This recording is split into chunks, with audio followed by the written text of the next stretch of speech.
Sa pag-aalaga ng manok, hindi mo kailangan gumastos ng malaki sa kanilang pabahay.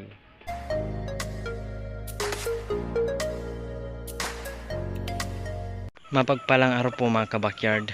Welcome sa isa na namang episode ng Backyard Farming. Malit mong lupa, gawin nating libangan at pagkakitaan. Sa pagpapagawa po mga ka-backyard ng kulungan ng ating mga manok, hindi po natin kailangan ng malaking gastos. Kagaya po nito sa akin, ito po ay mga scrap materials lamang po at live materials po na nasa paligid po natin. Dahil po sa ating paligid, makakakuha ka po ng materialis sa pagpapagawa po ng kanilang kulungan. Kagaya po nito sa akin, ito po ay kakawate. Puno po yan ng kakawate. Ayan po, may umuspong dahon. At saka po, ayan pong bubong, ayan po ay yung mga putol po na yero o yung mga pinagtagpi-tagpi natin na yero para maging bubong nila. Haligi, ayan po ay kawayan. Ayan po ay matagal na ginamit namin dito sa pagpapagawa ng kusina. Kaya po din na po ako bumili ng kawayan at ako na po ang nagtrabaho nito para maitayo itong kulungan nila. Ito po ay munting kulungan lamang po.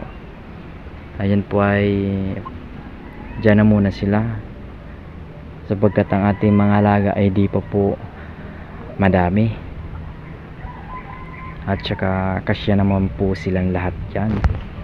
At saka ito po, yan po ay plastic para po yung kanilang paitlugan ay di po mabasa sapagkat ito po ay di po malapad yung pinausli natin ditong yero. Kapag ang ulan po ay papunta dito, pwedeng maulanan yung ating kulungan. At saka yung kanila pong paitlugan ay recyclable materials po yan na linagyan po natin ng sako para po yung itlog ay masalo. Ito po ay Durabox na matagal na naman po namin na di ginagamit. At saka ito po yung net. Ito po ay binili ko po yan yung dun pa.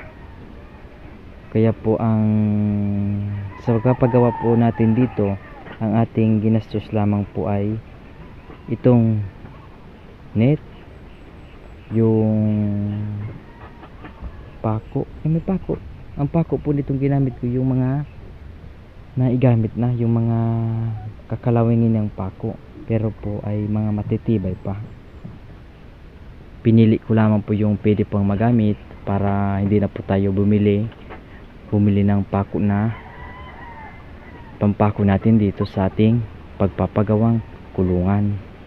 At saka ito po, ayan, ang gamit ko po dito ay tansi na kung tawagin sa amin dito. Yan po ay ginagamit kapag namiminwit po. Ito yan po. Ayan ang ating munting kulungan na hindi natin pinaglaanan ng malaking pera sa pagpapagawa. Ito po ay dito lang po sa ating backyard. Ayan po yung aming bahay at dito po yung ating kulungan. Inilis ko po doon sa dati. Yun po kasi yung dating kulungan. Sayang naman po na hindi natin pagtamnan para po may alternatives tayong mapagkukunan ng income. Kaya po dyan marami pong tinanim, may pechay po. At saka dito naman po ay mga sili.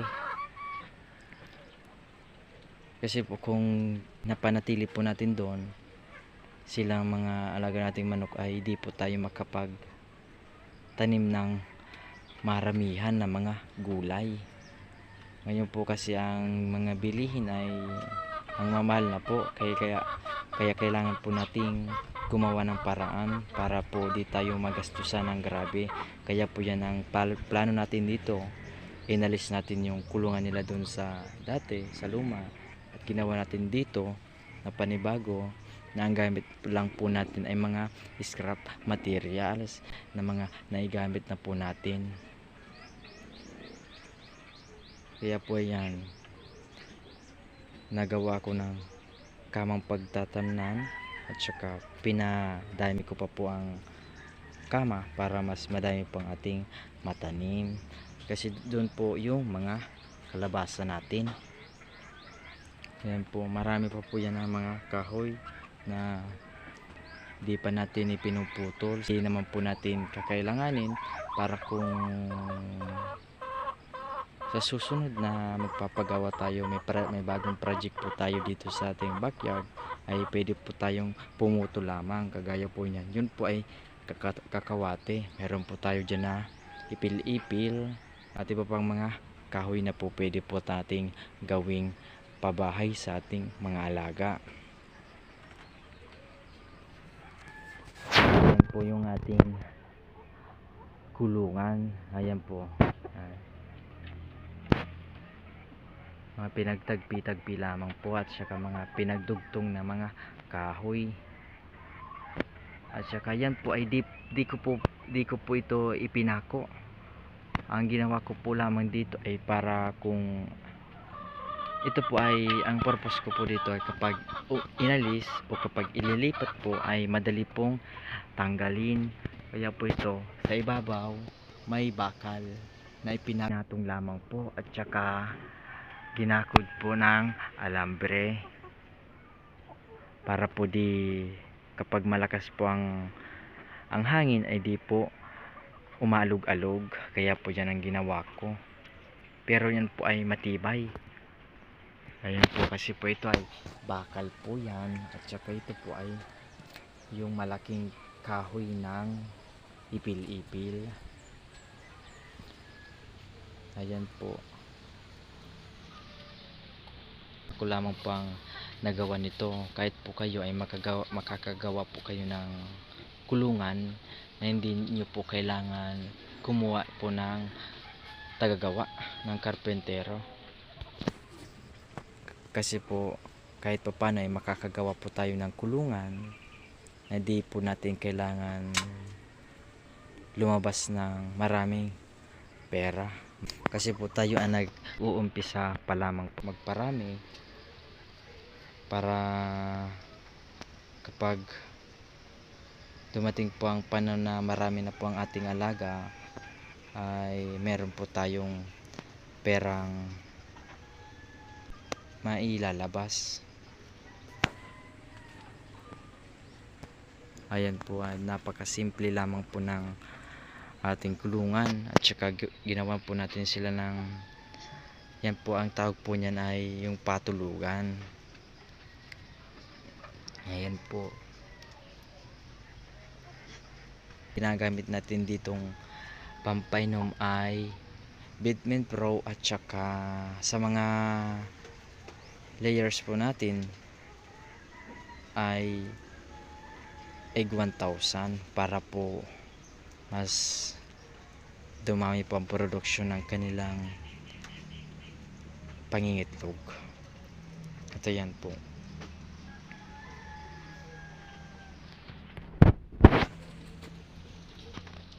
Doon po wala po dun sa unahan ng bubong, wala po dun sa unahan, para kapag ganoon po gusto nila pong magpainit, mag sunbathing, sila po ay makapagbilad po sa init para ma-enjoy po nila ang kanilang bagong kulungan. Kasi yan po, nagsiitlog na kayo?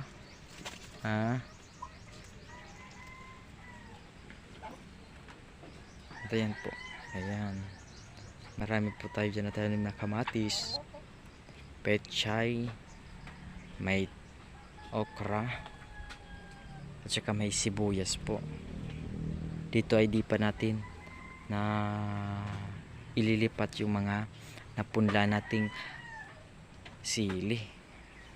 Ito na po yung ating talong. Ayan po, at mahaba po pero di po gano kalakihan. May iba-iba kasing variety ng talong. May maliliit pero malalaki. Ito po kasi mahaba pero di po gano kalakihan, kung tawagin ay payat lamang po. At saka meron po yung yellow na talong. Ito po ay ayan, purple o violet. Ayan, may mga langgam. Di pa kasi natin ito na i-sprayan. At ito po yung mga nabulok o yung mga kinompost natin na mga dahon, ito po ay di po ito compost. Yung iba dyan ay na compost na po, yung tawagin ay compost soil. At saka ito na rin po yung stevia natin at siya mulaklak na po. Ayan, ito po ang update sa ating mga alaga. At saka dito update sa atin sa backyard farm at share ko rin po sa inyo yung naigastos po natin dito sa pagpapagawa po ng kulungan ng ating mga alaga. At ang nagastos ko po dito, ito po yung net, range net, yung kakaunting pako, gaya po nito, at saka